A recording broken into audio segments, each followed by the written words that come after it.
wabarakatuh. Waalaikumsalam warahmatullahi wabarakatuh. Bagaimana kabarnya anak-anak? Alhamdulillah, luar biasa. Allahu Akbar. Tetap semangat. Baik, di siang hari ini kita mulai pembelajaran dengan absen dulu ya. Ya. Abel Saputri Setiawan, Ahmad Arif Rahman. Kenapa ini izin atau bagaimana? Apa? Masuk ya. Mengenal bagian tubuh hewan dan tumbuhan. Manusia memiliki bagian tubuh yang memiliki fungsinya masing-masing. Bagian tubuh manusia yang utama itu ada kepala, ada tangan, ada badan, dan kaki. Begitu pula hewan dan tumbuhan. Hewan dan tumbuhan juga memiliki anggota-anggota tubuh yang memiliki fungsinya masing-masing. Yang pertama, untuk hewan. Contohnya itu ada hewan kucing. Dia memiliki bagian tubuh kepala, badan, dan 4 pasang kaki dan 1 ekor. Di dalam bagian kepala itu memiliki mata, telinga, dan mulut itu sebagai indera perangsang. Kemudian 4 pasang kaki digunakan untuk berjalan dan berlari. Kemudian ada yang tahu nggak fungsi ekor dari kucing itu untuk apa? Ada yang tahu nggak?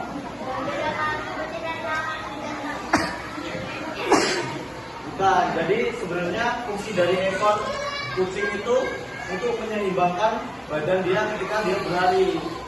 Jadi fungsi dari ekor binatang itu atau hewan itu fungsinya itu untuk menyeimbangkan badan agar bisa berlari dengan stabil. Jadi seperti itu. Kemudian contoh lain lagi ada burung. Burung memiliki bagian badan itu ada kepala, ada paruh, ada badan juga, dan ada dua sayap. Nah, fungsinya sayap untuk dan 2 kakinya itu kalau burung itu biasa digunakan untuk mencengkeram mangsanya. Jadi kalau burung pulang terbang itu dia berburunya menggunakan kakinya. Ya. Dan untuk bagian tumbuhan itu ada memiliki bagian-bagian dari seperti contohnya itu ada batang, ada daun, ada bunga, akar, dan buah. Batang itu dibedakan menjadi 2. Ada yang batang berkayu dan batang basah. Contoh batang berkayu itu ada pohon mangga, pohon jambu. Kalau batang yang batang yang basah, ada yang tahu nggak contohnya apa? Kayak itu pohon pisang, kemudian pohon kangkung itu batangnya bayam, benar. Kemudian ada lagi bagian akar. Akar dari tumbuhan itu ada 2 macam. Ada akar tunggang dan akar serabut. Jadi akar serabut itu akar yang menjalar kemana-mana dia. Kalau akar tunggang itu akarnya cuma 1 tapi dia besar masuk ke dalam tanah. Kemudian ada bagian daun. Ada yang tahu nggak fungsi daun dari tumbuhan itu apa?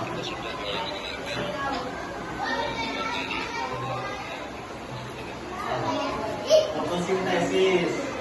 Ya, jadi bagian daun itu mengandung klorofil yang dapat membantu tumbuhan membuat makanan sendiri.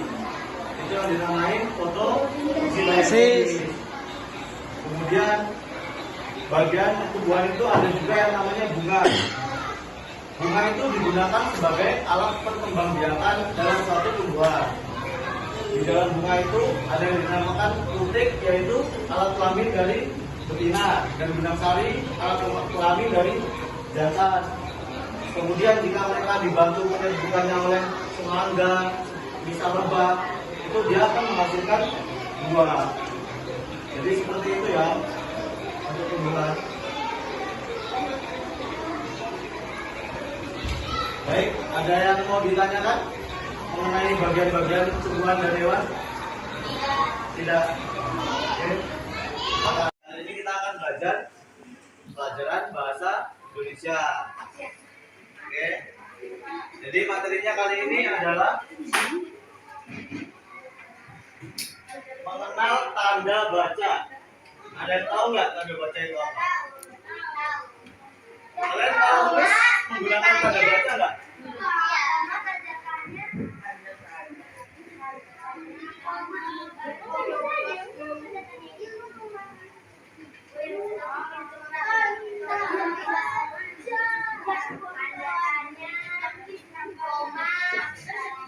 Jadi tanda baca itu merupakan tanda yang digunakan ketika kita menulis ataupun membaca.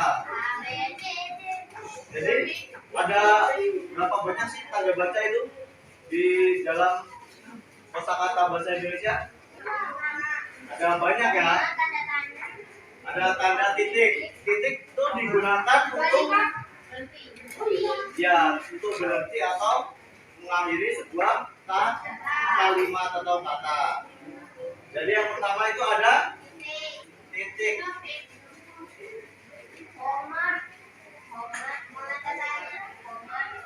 Yang kedua ada koma. Koma itu fungsinya buat apa sih? Tahu nggak? Fungsi dari tanda koma. Jadi koma itu digunakan untuk pemisah kalimat. Ya. Jadi ada jedanya. Tapi bukan berhenti. Jadi setelah jeda dilanjutkan lagi. Kemudian ada tanda tanya.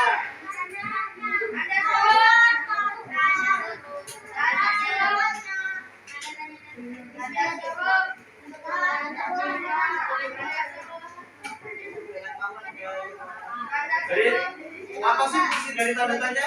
Untuk menanyakan suatu hal. Jadi ada yang bisa ngasih contoh nggak? Dapat hadiah? Boleh, berapa aja? Makanya yang mau. Coba. Tulis dong di sini, tulis. Ya kalau nggak mau ya dapat hadiahnya. Ya. Sini, tulis.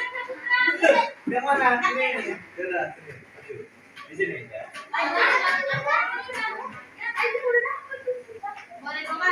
Boleh. Berapa kali boleh makanya yang mau jawab? Tadi kamu maju kan?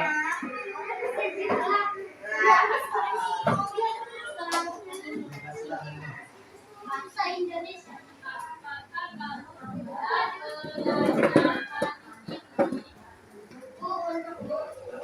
Ini benar nggak teman-teman? Benar ya? Oke, dapat satu hadiah lagi.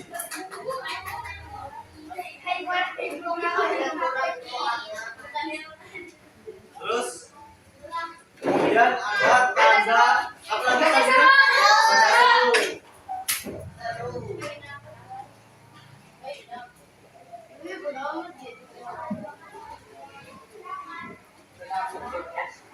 Tanda seru itu tanda yang digunakan buat apa sih? Tanda karangan. Bukan, kurang tepat. Ada yang tahu? Kalimat penegasan atau perintah. Ya. Apa? Garis miring. Gini, itu atau.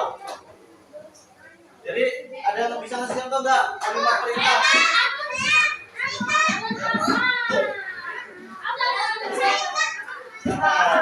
Masih ada lagi nanti sesi lainnya.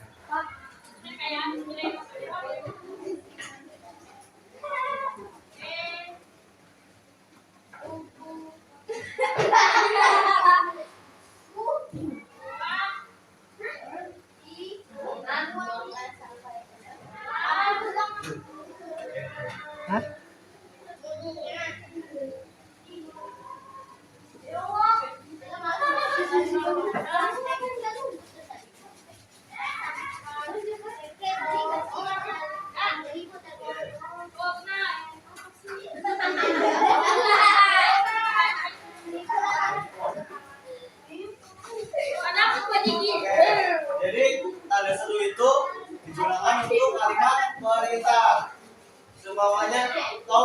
memberikan buku.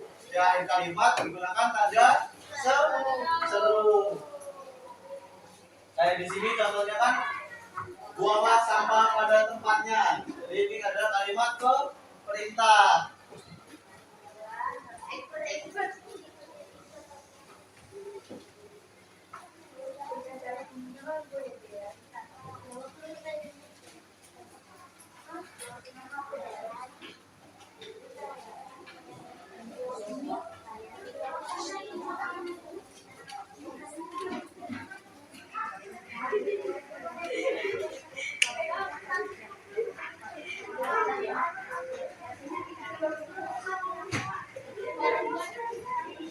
Baik, kemudian sekarang kita akan belajar mengenai PKN ya.